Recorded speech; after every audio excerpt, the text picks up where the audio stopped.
Does money stress keep you up at night? Financial stress isn't just about what's in your bank account. It can also take a huge toll on your mental health and well-being.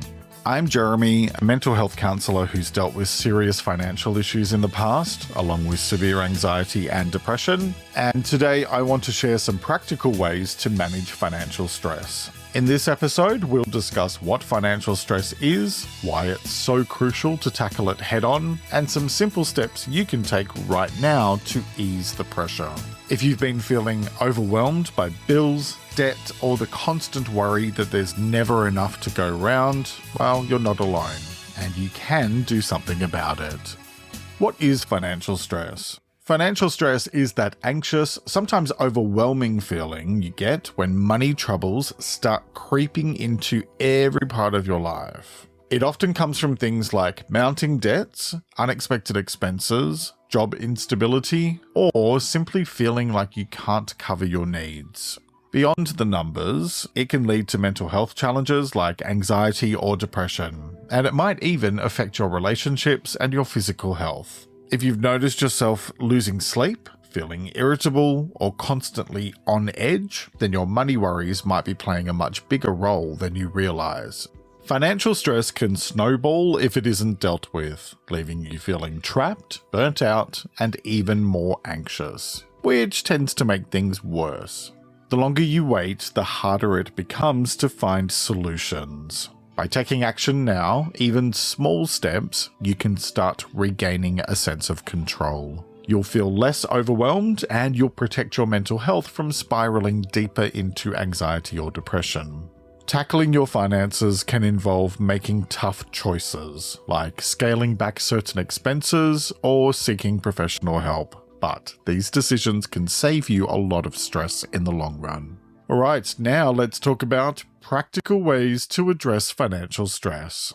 Tip 1. Take charge of your current situation. Start by taking a brutally honest look at your income and expenses. Write down every single thing you spend money on, no matter how small. Rent or mortgage, bills, food, transport, that daily coffee, and even those tiny subscription charges you barely notice. Knowing exactly where your money goes might feel uncomfortable, but it also reduces the vague worry of where did it all go. Once it's on paper or in a spreadsheet, you have a starting point for real change. Next, separate your true needs, like groceries and basic living costs, from your wants, like takeaways or those 14 streaming services. We all have items we consider essential, but be honest with yourself. Is a twice weekly matcha latte really a critical need? Probably not. This isn't about banning all treats forever. It's just about bringing clarity to what your non-negotiables are that must be covered before you splash out on luxuries.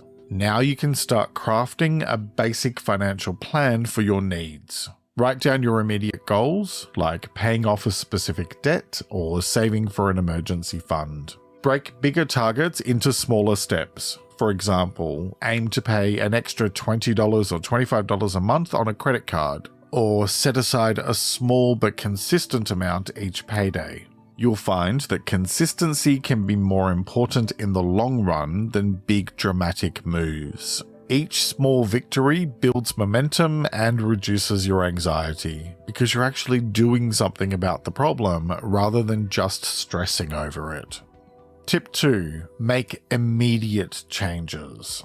Once you see exactly where your money is going, you'll probably realize some cuts are necessary if you want to reduce stress. That might mean pausing certain subscriptions, switching to a cheaper phone plan, or deciding you don't actually need every streaming service under the sun. So, make those changes. Now. Go on, I'll wait.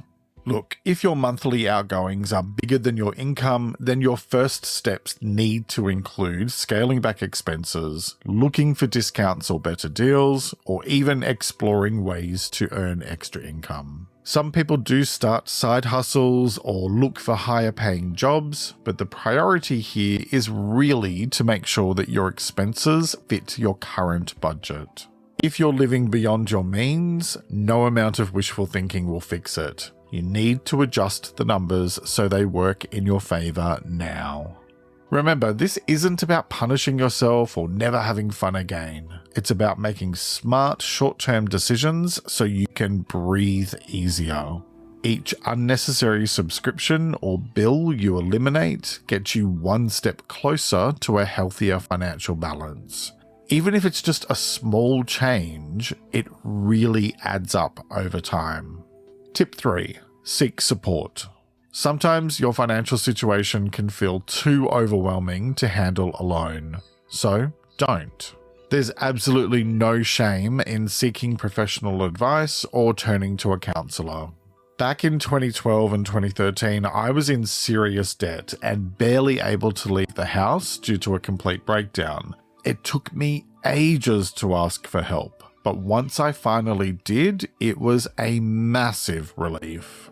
If your financial stress is unmanageable, look into free or low-cost financial counselling services, talk to a mental health professional, or both. You don't have to face this alone, and nor should you.